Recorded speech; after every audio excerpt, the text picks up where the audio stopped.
እሺ ጋይስ እንዴት ናችሁ? እንግዲህ በኤፒሶድ 10 ተገናኝተናል ማለት ነው። እንግዲህ ዛሬ አሁን ከጀርባ የምትገኘው ከተማ መርማይቲ ትባላለች እና ከዚች ከመርማይቲ ከተማ ማለት ነው አዲ ጉደም ድረስ እንሄዳለን። የዛሬው ቻሌንጃችን እንደዛ ነው የሚሆነው ማለት ነው። በጣም ደክሞኝ ነው አረፍ ያልኩኝ ማለት ነው። ይሄ 10ኛው ኤፒሶድ ማለት ነው። 10ኛውና 9ኛው እንግዲህ አንድ ቀን ነው እየሰራሁት ያለሁት። ስለዚህ አቅጣጫችንን ወደ ታች አድርገን በዚህ በፊት ለፊት በምትመለከቱት ጉዟችንን እንቀጥላለን ማለት ነው ወደ አዲ ጉደም። አብራችሁን ቆዩ። የሚገርም ኤፒሶድ ነው። ይመቻችሁ። ሰብስክራይብ አድርጉ። ችየው ነው። እሺ በጣም ያማል እግሬ። እንዴት እያመመኝ እንደሆነ እኔም ማውቁ። ወይኔ እግሬ ተረከዜ፣ በተለይ በቃ ተረከዜ እንትን ሊል ነው ሊላጥ ነው። መንገዱ በጣም በቃ ቀጥ ያለ መንገድ አይ ቲንክ ወደ 3 ኪሎ ሜትር ወይ 4 ኪሎ ሜትር ይሆናል እስከሚቀጥለው ከተማ ድረስ ማለት ነውና ቀጥ ያለ መንገድ ነው። ስልኬ 2% ብቻ ነው ያለው ሊዘጋ። ውሃ የለኝም። በጣም ዛሬው መንገድ ደግሞ ለየት ይላል። አፌ ድርቅ ካለባችሁ በጣም ርቦኝ ነው። ስነሳ ምግብ ምናምን አልበላሁም ነበር።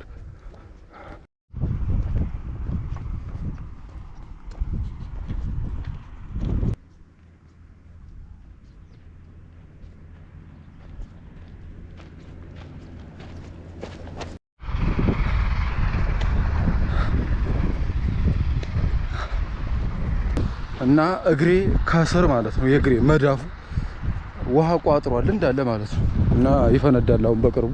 እንዴ ምንድነው ዛሬ እየተፈጠረ ያለው? ዋው አልቻልኩም ጋይስ። በቃ ጭራሽ 11 ኪሎ ሜትር ምናምን ይቀራል ይለኛል እንዴ ማፕ። ምን ነው እስካሁን 3 ኪሎ ሜትር ብቻ ነው የመጣሁት ማለት ነው ወይ 4። ወይኔ በቃ እግሬ መራመድ አልቻለም ማለት ነው። በተለይ የግራ እግሬ ታልጧል ከስር ያለው መዳፉ እንደዚህ አይነቱ እና ዋው እግሬ ከታመመማ በምን ይጓዛለሁ ታዲያ? አልበር እንዳሞራ። ኦኬ ውሃም የቀረችኝ እቺ ብቻ ናት እንደምታዩት እዚህ ድረስ። እስኪ ከፊት ለፊታችን እንግዲህ ከተማ ስላለች እንግዲህ ሻይ ቡና ብዬ ውሃ አስሞላለሁ ካለ። ከዛ ውጭ አፌ በጣም ተሰነጣጥቋል፣ እያመመኝ ነው ከድርቀቱ የተነሳ ማለት ነው። እና ዛሬ ዝም ብዬ ነው ስጎርር የነበረው። እኔ መቀሌ 2 ቀን ስለቆየው በደንብ ኢነርጂ ይኖረኛል ብዬ ነበረ እስከ ሄዋና ድረስ እሄዳለሁ ምናምን ብዬ ማለት ነውና ሄዋና ድረስ ማለት ወደ 60 ኪሎ ሜትር የሚጠጋ መንገድ ነው ጋይስ። እና ኢምፖሲብል እንግዲህ ዛሬ አዲ ጉደም ገብቻ ድሬ ማለት ነው በቂ እረፍት በደንብ እንቅልፍ መተኛት አለብኝ ዛሬ። በቃ ቲክቶክም ኢንተርኔት ምናምን መጠቀም የለብኝም። እሱ ነው እንቅልፌን እያዛባብኛል። ስለዚህ ዝም ብዬ እንቅልፌን ተኝቼ ነገ በጠዋት ተነስቼ ጉዞ ማድረግ አለብኝ ማለት ነው ወደ ቀጣዩ መዳረሻ።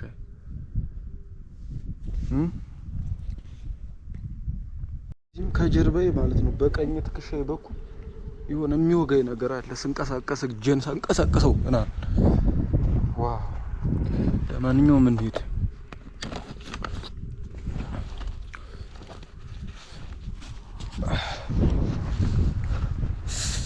ወይኔ እግሬ በቃ ተረከዜ እኮ ነው በተለይ በጣም የሚያስቸግረኝ የግራ እግሬ ተረከዜ በጣም እያመመኝ ነው በጣም።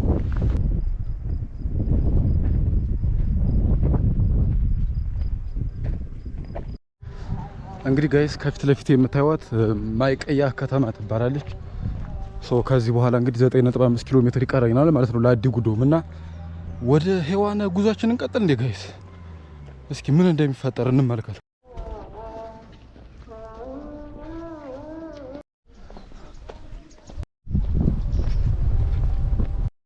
እንግዲህ አዲ ጉደም ከፊት ለፊቴ የምትታየኝ ሲሆን እጅግ በጣም ደባይ የሆነ መንገድ ነው።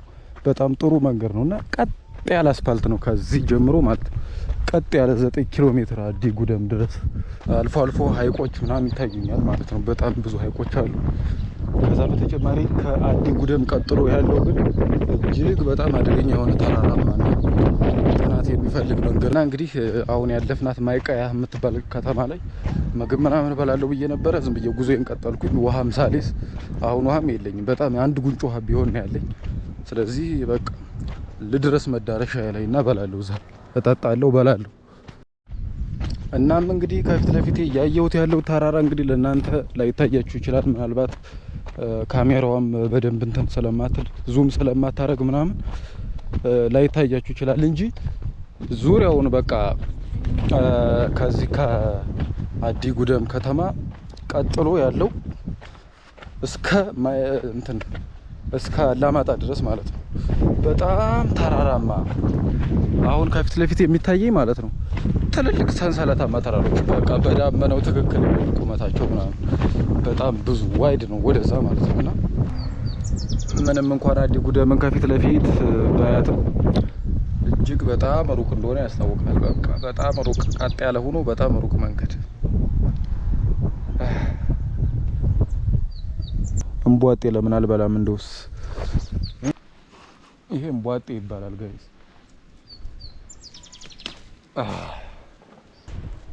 ይሄን ትሩጡታላችሁ እንደ ሸንኮራ አገዳ ማለት ነው። ታልጦ ነው የሚበላው። እሺ ዝም ብሎ አይበላም።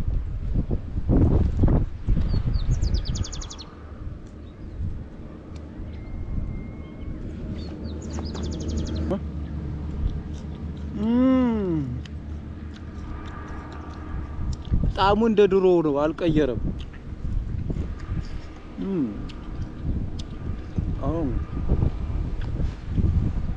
ሌላ የለም።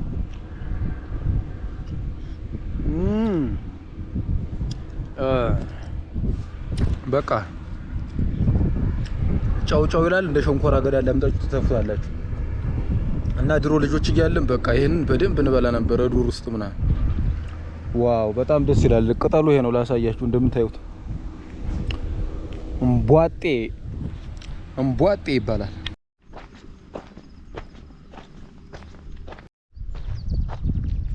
ይሄን ደን እያያችሁት ነው። ቋምጬ ቀረው እኮ ያችን እምቧጤ ቀምሽ። ሌላም ባገኝ የሚበላ እጽዋት ብዬ ነበረ። ምንም ያፈራ ነገር የለም። አጋምም ነበረ ግን አላፈራም። ረሃቤን ቢያስታግስልኝ አዲ ጉደምም ረቃኛለች። ከርቀት እያየዋት ብቻ ቀረው። በጣም ሩቅ ነች ግን ስትታይ ዝም ብላ መንገዱ ቀጥ ያለ ነው። ነገር ግን እጅግ ረጅም ኪሎ ሜትሮች ከዚህ በኋላ ቢያንስ ከ8 ኪሎ ሜትር በላይ ይቀረናል። ጋይስ በጣም ተሰቃየሁባችሁ። ዋው ልደርስ አልቻልኩም ጋይስ። እንደውም እየራቀችብኝ ነው ከተማዋ። ሳያት ዝም ብላ ትታየኛለች ግን አልደርስም። በጣም ሩቅ ነው ገና። ወይኔ ከዚህ በኋላ ራሱ አይ ቲንክ 7 ምናምን ኪሎ ሜትር ይቀረኛል። እንጤፍ እያያችሁት ነው ጋይስ። ወይ ጉድ! ይሄ ቪዲዮ ግን እንደው 10,000 በላይ ካልታየ ይሄን ጉዞ ላቋርጠው ሁሉ እችላለሁ ነው የምላችሁ።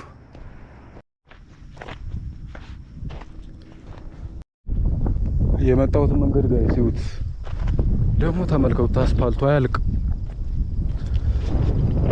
እና ጋይስ በቃ በጣም እያመመኝ ነው። ሁለቱም በቃ እየተሰቃየሁ ነው እኮ መቀርጽ ራሱ። ለማንኛውም ከስራ ከወጣው በኋላ ከ20,000 ብር በላይ አጥፍቻለሁ ማለት ነው። አሁን ሳስበው በጣም 25,000 ብር ምናምን አጥፍቻለሁ።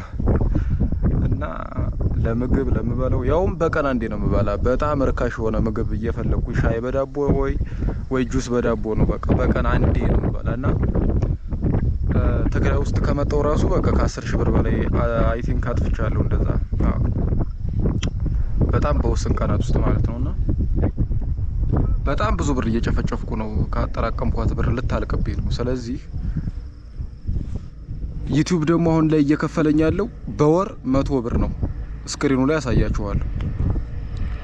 በወር 100 ብር እየከፈለኝ፣ እኔ ግን በወር በጣም ከ10 ምናምን ሺህ ብር በላይ እያጠፋው ነው።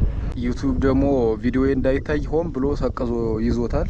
ቻናሌን ምንም እንኳን ብዙ ሰብስክራይበር ቢኖረኝም ቪዲዮ ስለቅ ለማንም አያሳይም።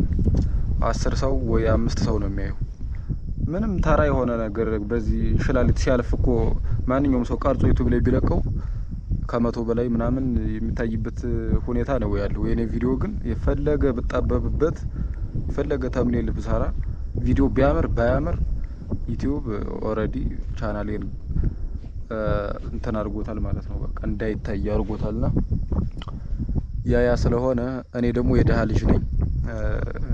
እናት አለች፣ ደሃ እናት፣ ቤተሰቤ ምናምን ችግር ውስጥ ነው ያለውና ይሄን ያክል ብር በጣም እየጨፈጨፍኩኝ ኋላ ዜሮ ላይ ሲሆን የምገባበት እንዳይጠፋኝ ማለት አለብኝ ማለት ነው። እኔ ይሄንን የዩቲዩብ ቻሌንጅ መጨረስ እፈልጋለሁ። ነገር ግን ውጤት ከሌለው ምን ይሰራልኛል? ለጽድቅ አይደለም መቼም የምሰራው አይደለም እንዴ። ህይወቴ ምናልባት ቢቀየር ቢያልፍልኝ ምናምን ብዬ ነውና ነገርየው አሁን የእነዚህ ቪዲዮዎች ሲለቀቁ በቃ ቪው ዩቲዩብ አሁንም ቪዲዮዎችን ስታክ አድርጎ የሚያስቀር ከሆነ ሌላ አማራጭ መሞከሩ ሳይሻል አይቀርም። ምክንያቱም ወደ አዲስ አበባ በመለስም እንኳን አዲስ አበባ ውስጥ ኑሮ እንደምታውቁት ነው። እንኳን ሳይሰሩ ሰርተውም ለመኖር በጣም አስቸጋሪ ሁኔታ ነው ያለው አዲስ አበባ ውስጥ እና አዲስ አበባ መቼም አልመለስም። መቼም ማለት ካላለፈልኝ በቃ ወደ አዲስ አበባ የምመለስ አይመስለኝም። የተሻለ ኮንዲሽን ላይ ካልሆንኩ ማለት ነውና ክፍለ ሀገር ሄጄ በዛውም ከእናቴንም እያገዝኩኝ ወይን ዩቲዩብ ቻናል አጥፍቼ ሌላ ልከፍት እችላለሁ። ምክንያቱም ቻናሌ በቃ በጣም ፍላግ ተደርጓል ማለት ነውና አሁን ይሄንን እያወራሁት ያለሁት ቪዲዮ ካልታየ ነው የምላችሁ። በቃ 20 ሰው እና 10 ሰው የሚያዩ ከሆነ ምን ይሰራልኛል? ሌላ ዩቲዩብን እኔ መቼም አለቀውም። ግን እሱ ቢጠላኝም እኔ ዩቲዩብን አለቀውም መቼም ቢሆን። በህይወቴ ሌላ ምንም አማራጭ የለኝም እና ተቀጥሬ ደግሞ በህይወት ዘመኔ ከዚህ በኋላ አልሰራም። ብሞት ነው የሚሻለኝ ተቀጥሬ ከምሰራ። ተቀጥሬ ሰርቼ አይቼዋለሁ እና ተቀጥሮ መስራት ማለት ለእኔ ትርጉም ባርነት ነው። መቼም ቢሆን አላረገውም። በጣም የደረሰብኝን እኔ ስለማውቁ ማውራት እዚህ ሚዲያ ላይ ማውራት ስለማልፈልግ ነው። ተቀጥሬ ሰርቼ ብዙ ደስ የማይሉ ነገሮች አሉ። እንደዚህ አይነት ቻሌንጅ እየሰራ ያለ ዩቲዩበር አይደለም በኢትዮጵያ ውስጥ በአለም ላይ ራሱ ፈልጋችሁ አምጡልኝ። ለማንኛውም ጉዟችን እንቀጥል። ወይኔ እግሬ መራመዱላ አልችልም። ጣቶች አንድ ላይ ተጣብቀዋል ይመስለኛል። አሁን እንግዲህ 10 ሰዓት ነው። አዲ ጉደምን ሳያት 9 ሰዓት ላይ እንደዚህ ነበረች። አሁንም 10 ሰዓት ላይ እንደዛው ነች። ምንም ልቀርብ አልቻልኩም ወደ ከተማዋ። ይሄ መንገድ ቀጥ ያለ ሆኖ በመጣው አረግ ወይ ነቅነቅ እንደዚህ አይነቱ መንገድ እኔ ዴቪልስ ሮድ ብዬ ነው የምጠራው። ዴቪል ሮድ ይባላል እንደዚህ አይነቱ። ተራመዳላችሁ ግን ያው ምንም ተራሮቹን እያያችሁ ነው ጋይስ። ሰንሰለታማ ተራሮች ኤቨረስትን ይመስላሉ እንደውም እንደምታዩዋቸው። በዚህኛው ያሉት ተራሮች ደግሞ እጅግ በጣም ሰማዩን የነኩ ተራሮች ናቸው ማለት ነው።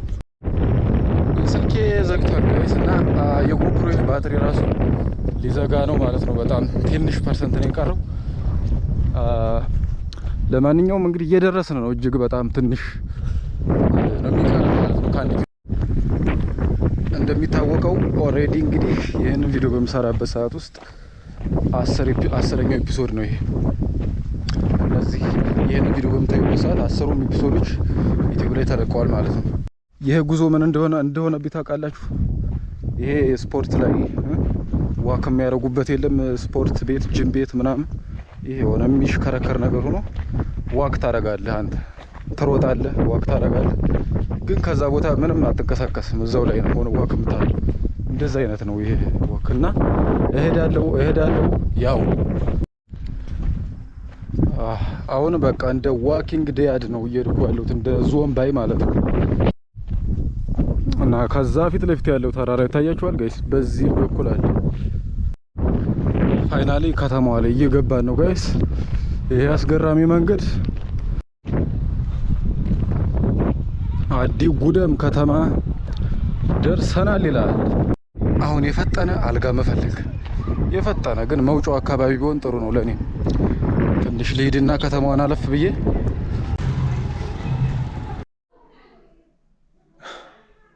ጋይስ ከረጅም ያልጋ ፍለጋ አይ ቲንክ ከ40 ደቂቃ ከ50 ደቂቃ በላይ ፈልግ ያለው አጥቼ ማለት ነው።